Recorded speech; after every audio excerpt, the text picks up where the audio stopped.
ഒന്ന് രാജാക്കന്മാരുടെ പുസ്തകം 16-ാം അധ്യായം. ബയശയ്ക്ക് വിരോധമായി ഹനാനിയുടെ മകൻ യേഹൂവിന് യഹോവയുടെ അരുളപ്പാട് ഉണ്ടായതെന്തെന്നാൽ, ഞാൻ നിന്നെ പൊടിയിൽ നിന്നുയർത്തി എൻ്റെ ജനമായ ഇസ്രായേലിനെ പ്രഭുവാക്കി വെച്ചു. നീയോ യൊരോബെയാമിൻ്റെ വഴിയിൽ നടക്കുകയും തങ്ങളുടെ പാവങ്ങളാൽ എന്നെ കോപിപ്പിക്കത്തക്കവണ്ണം എൻ്റെ ജനമായ ഇസ്രായേലിനെ കൊണ്ട് പാപം ചെയ്യിക്കുകയും ചെയ്താൽ, ഇതാ ഞാൻ ബയശയെയും അവൻ്റെ ഗ്രഹത്തെയും അശേഷം അടിച്ചു വാരിക്കളയും. നിന്റെ ഗ്രഹത്തെ നെബാത്തിൻ്റെ മകനായ യൊരോബെയാമിൻ്റെ ഗ്രഹത്തെ പോലെ ആക്കും. ബയശയുടെ സന്തതിയിൽ പട്ടണത്തിൽ വെച്ച് മരിക്കുന്നവനെ നായ്ക്കൾ തിന്നും, വയലിൽ വെച്ച് മരിക്കുന്നവനെ ആകാശത്തിലെ പക്ഷികൾ തിന്നും. ബയശയുടെ മറ്റുള്ള വൃത്താന്തങ്ങളും അവൻ ചെയ്തതും അവൻ്റെ പരാക്രമ പ്രവൃത്തികളും ഇസ്രായേൽ രാജാക്കന്മാരുടെ വൃത്താന്ത പുസ്തകത്തിൽ എഴുതിയിരിക്കുന്നുവല്ലോ. ബയശ തൻ്റെ പിതാക്കന്മാരെ പോലെ നിദ്ര പ്രാപിച്ചു. അവനെ തിർസയിൽ അടക്കം ചെയ്തു. അവൻ്റെ മകൻ ഏല അവന് പകരം രാജാവായി. ബയശ യൊരോബെയാം ഗ്രഹത്തെപ്പോലെ ഇരുന്ന് തൻ്റെ കൈകളുടെ പ്രവൃത്തിയാൽ യഹോവയെ ക്രുദ്ധിപ്പിച്ച് യഹോവയ്ക്ക് അനിഷ്ടമായുള്ളതൊക്കെയും ചെയ്യുകയും അവരെ കൊന്നുകളയുകയും ചെയ്തതുകൊണ്ട് അവനും അവൻ്റെ ഗ്രഹത്തിനും വിരോധമായി ഹനാനിയുടെ മകനായ യേഹൂ പ്രവാചകൻ മുഖാന്തരം യഹോവയുടെ അരുളപ്പാടുണ്ടായിരുന്നു. യഹൂദ രാജാവായ ആസയുടെ 26-ാം ആണ്ടിൽ ബയശയുടെ മകൻ ഏല ഇസ്രായേലിൻ്റെ രാജാവായി തിർസയിൽ 2 സംവത്സരം വാണു. എന്നാൽ രഥങ്ങളിൽ പകുതിക്ക് അധിപതിയായ സിമ്രി എന്ന അവൻ്റെ ഭൃത്യൻ അവന് വിരോധമായി കൂട്ടുകെട്ടുണ്ടാക്കി. അവനെ തിർസ രാജധാനി വിചാരകനായ അർസയുടെ വീട്ടിൽ കുടിച്ച് ലഹരി പിടിച്ചിരിക്കുമ്പോൾ സിമ്രി അകത്ത് കടന്ന് യഹൂദ രാജാവായ ആസയുടെ 27-ാം ആണ്ടിൽ അവനെ വെട്ടിക്കൊന്ന് അവന് പകരം രാജാവായി. അവൻ രാജാവായി സിംഹാസനത്തിൽ ഇരുന്ന ഉടനെ ബയശയുടെ ഗ്രഹത്തെ മുഴുവനും നിഗ്രഹിച്ചു. അവനാകട്ടെ അവൻ്റെ ചാർച്ചക്കാർക്കാകട്ടെ പുരുഷപ്രജയായ ഒന്നിനെയും അവൻ ശേഷിപ്പിച്ചില്ല. അങ്ങനെ ബയശയും അവൻ്റെ മകൻ ഏലയും തങ്ങളുടെ മിഥ്യാമൂർത്തികളാൽ ഇസ്രായേലിൻ്റെ ദൈവമായ യഹോവയെ കോപിപ്പിച്ചു. തങ്ങൾ ചെയ്തതും ഇസ്രായേലിനെ കൊണ്ട് ചെയ്യിച്ചതുമായ സകല പാപങ്ങൾ നിമിത്തം യഹോവ യേഹൂ പ്രവാചകൻ മുഖാന്തരം ബയശയ്ക്ക് വിരോധമായി അരുളി ചെയ്ത വചനപ്രകാരം സിമ്രി ബയശയുടെ ഭവനത്തെ മുഴുവനും നിഗ്രഹിച്ചു കളഞ്ഞു.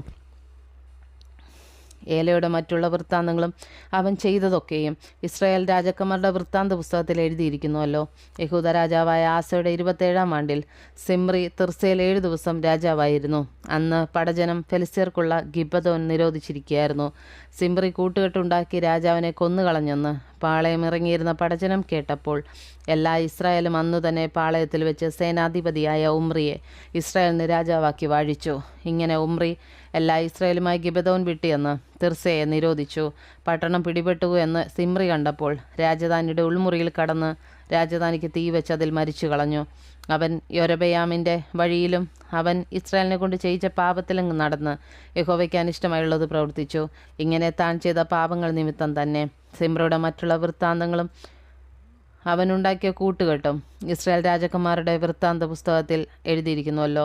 അന്ന് ഇസ്രായേൽ ജനം 2 ഭാഗമായി പിരിഞ്ഞു. പാതി ജനം ഗീനത്തിൻ്റെ മകനായ തിമ്നിയെ രാജാവാക്കേണ്ടതിന് അവൻ്റെ പക്ഷം ചേർന്നു. പാതി ജനം ഒമ്രിയുടെ പക്ഷം ചേർന്നു. എന്നാൽ ഒമ്രിയുടെ പക്ഷം ചേർന്ന ജനം ഗീനത്തിൻ്റെ മകനായ തിമ്നിയുടെ പക്ഷം ചേർന്ന ജനത്തെ തോൽപ്പിച്ചു. അങ്ങനെ തിമ്നി പട്ടുപോവുകയും ഒമ്രി രാജാവാകുകയും ചെയ്തു. യഹൂദ രാജാവായ ആസയുടെ 31-ാം ആണ്ടിൽ ഒമ്രി ഇസ്രായേലിൽ രാജാവായി 12 സംവത്സരം വാണു. തിർസയിൽ അവൻ 6 സംവത്സരം വാണു. പിന്നെ അവൻ ഷേമെരിനോട് ശമരിയ മല 2 താലന്ത് വെള്ളിക്ക് വാങ്ങി ആ മലമുകളിൽ പട്ടണം പണിതു. താൻ പണിത പട്ടണത്തിന് മലയുടമസ്ഥനായിരുന്ന ഷേമെരിൻ്റെ പേരിൻ പ്രകാരം ശമരിയ എന്നു പേരിട്ടു. ഒമ്രി യഹോവയ്ക്ക് അനിഷ്ടമായുള്ളത് ചെയ്തു. തനിക്ക് മുമ്പുണ്ടായിരുന്ന എല്ലാവരെക്കാളും അധിക ദോഷം പ്രവർത്തിച്ചു. എങ്ങനെയെന്നാൽ അവൻ നെബാത്തിൻ്റെ മകനായ യൊരോബെയാമിൻ്റെ എല്ലാ വഴിയിലും ഇസ്രായേലിൻ്റെ ദൈവമായ യഹോവയെ തങ്ങളുടെ മിഥ്യാമൂർത്തികളെ കോപിപ്പിക്കത്തക്കവണ്ണം ഇസ്രായേലിനെ കൊണ്ട് പാപം ചെയ്യിച്ച പാപങ്ങളിലും നടന്നു.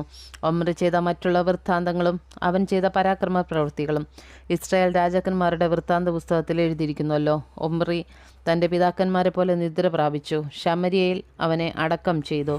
അവൻ്റെ മകനായ ആഹാബ് അവന് പകരം രാജാവായി. യഹൂദ രാജാവായ ആസയുടെ 38-ാം ആണ്ടിൽ ഒമ്രിയുടെ മകനായ ആഹാബ് ഇസ്രായേലിൽ രാജാവായി. ഒമ്രിയുടെ മകനായ ആഹാബ് ശമരിയയിൽ ഇസ്രായേലിനെ 22 സംവത്സരം വാണു.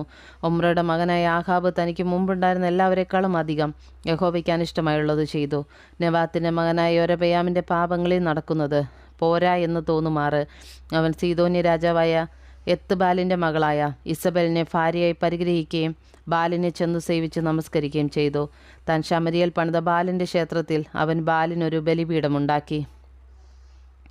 ആഹാബ് ഒരു അശേര പ്രതിഷ്ഠയും ഉണ്ടാക്കി. അങ്ങനെ ആഹാബ് ഇസ്രായേലിന്റെ ദൈവമായ യഹോവയെ കോപിപ്പിക്കത്തക്കവണ്ണം തനിക്ക് മുമ്പുണ്ടായിരുന്ന എല്ലാ ഇസ്രായേൽ രാജാക്കന്മാരെക്കാളും അധികം ദോഷം പ്രവർത്തിച്ചു.